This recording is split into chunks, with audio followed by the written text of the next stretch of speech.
10 साल बर्बाद कर दिए इस देश के, आने वाली पीढ़ियां बर्बाद कर दी इस देश की। इस देश के लोगों ने वोट देकर, आशीर्वाद देकर राजा बनाया, वो आदमी धोखा दे रहा है और 10 साल से धोखा दे रहा है। सवाल लोगों के मन में आते हैं और उन्हें चिंता बढ़ जाती है। और देश का प्रधानमंत्री ऐसा है जिसको कोई चिंता नहीं। चिंता किस बात की?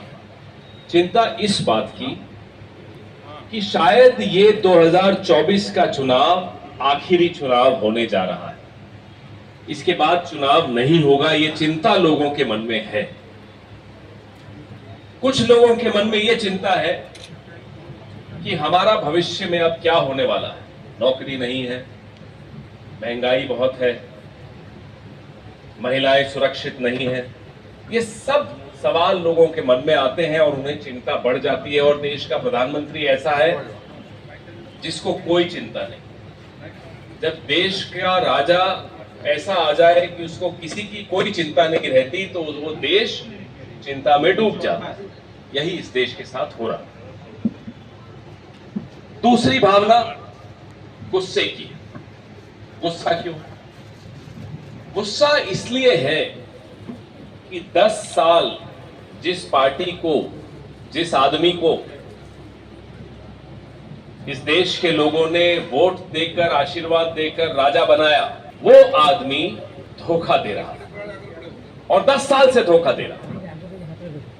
किसानों को धोखा दे रहा है, नौजवानों को धोखा दे रहा है, महिलाओं को धोखा दे रहा है, छोटे व्यापारी को धोखा दे रहा है, पत्रकारों को धोखा दे रहा है, देश के एक एक नागरिक को धोखा दे रहा है। इसलिए गुस्सा है। जब पति पत्नी हो आपस में, किसी एक को लगे कि मेरे साथ धोखा हो रहा है तो गुस्सा आता है। परिवार में भी अगर ऐसा लगता है तो गुस्सा आता है। आप सोचिए, देश का राजा धोखा दे, इसलिए लोगों के मन में गुस्सा है। और गुस्सा इस बात का भी है कि जब भी देश के राजा से कोई सवाल पूछा जाता है महंगाई को लेकर, बेरोजगारी को लेकर, किसानों को लेकर, तो वो बात बदल देता है, वो हिंदू मुसलमान करने लगता है। उड़ीसा के लोगों को और ज्यादा गुस्सा है। महाप्रभु जगन्नाथ जो सृष्टि के रचयिता, हम सबको मार्ग दिखाने वाले महाप्रभु, उनके लिए इस तरह की टिप्पणी इस देश के राजा के बड़े प्यारे, उनके बड़े प्रिय नेता संबित पात्रा ने कर दी। वो कहते हैं कि महाप्रभु जगन्नाथ मोदी जी के भक्त हैं। ये सुनकर दुख हुआ, पीड़ा हुई, गुस्सा हमें भी आया, सबको आया। उड़ीसा में वो गुस्सा ज्यादा देखने को मिला। कल रात को मुझे अमेरिका से फोन आया हमारे साथियों का, उड़ीसा के ही रहने वाले, बड़े क्रोधित, बड़े गुस्से में। बोले आप लोग आवाज उठाइए। हमने कहा साहब हम आवाज उठा रहे हैं। कल मैं भगवान जगन्नाथ जी से आशीर्वाद लेने गया पुरी में, क्योंकि उनके आशीर्वाद के बिना मैं उड़ीसा में और कोई काम करूं वो अच्छा नहीं था। मैंने मेरे मित्र को अमेरिका में बताया कि साहब गुस्सा है यहाँ भी और हम आपकी आवाज उठा रहे हैं, पत्रकार भी उठा रहे हैं, विपक्ष भी उठा रहा है। उसने कहा नहीं, आवाज उठाने से काम नहीं चलेगा। प्रधानमंत्री से कहिए कि संबित पात्रा को अपनी पार्टी से निकालें। मैंने उसको कहा कि अगर ये संबित पात्रा कांग्रेस पार्टी में होता ना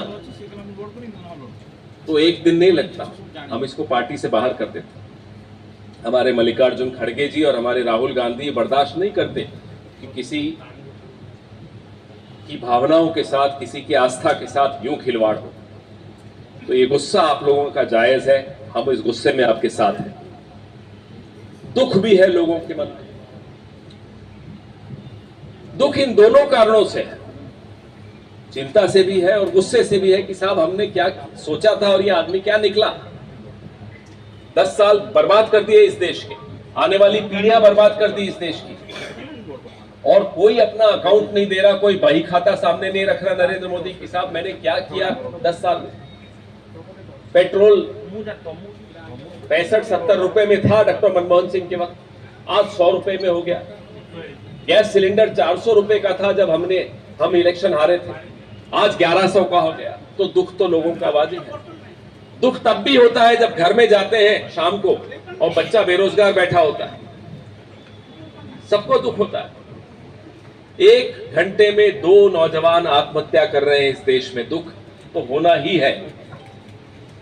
एक दिन में 24 घंटे में 30 किसान आत्महत्या कर रहे हैं इस देश में, दुख क्यों नहीं होगा। 1 घंटे में 4 महिलाओं का बलात्कार होता है इस देश में, क्या हम दुखी नहीं होंगे ये देखकर। एक आदमी दुखी नहीं होता, उसका नाम है नरेंद्र मोदी, उसको कोई फर्क नहीं पड़ता। इसलिए ये मौका आपके पास आया है। ऐसा राजा जो झूठ बोलता हो, ऐसा राजा जो धोखा देता हो, ऐसा राजा जिसको कोई चिंता नहीं हो आपकी, उसको हटाने का अब समय आ गया।